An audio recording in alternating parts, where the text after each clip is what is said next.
Hola chicos y chicas, hoy quiero enseñarles a hacer una blusa sin costura, fácil y rápido. Cogemos 1 metro de tela de licra poliéster, lo doblamos de esta forma.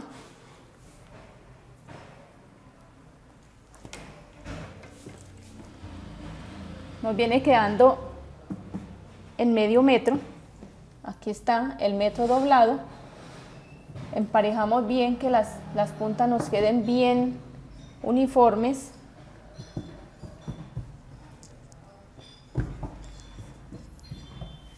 De esta forma ubicamos, aquí está el doblez y vamos a marcar por esta línea. Marcamos 7 centímetros, así de sencillo. Y bajamos 8 centímetros o 9, pongámosle 9 centímetros. Este es el escote y hacemos esto. ¿Listo? Algo sencillo. Y medimos de esta parte hacia abajo, medimos 8 centímetros, que este viene siendo el hombro.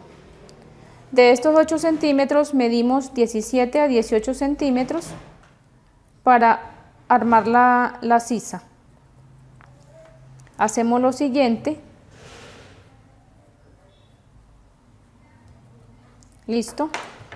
¿Qué hacemos? Cortamos.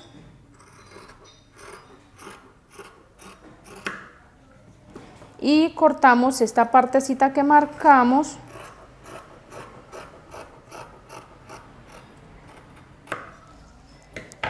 Y ya nos queda la blusa de esta forma. La abrimos.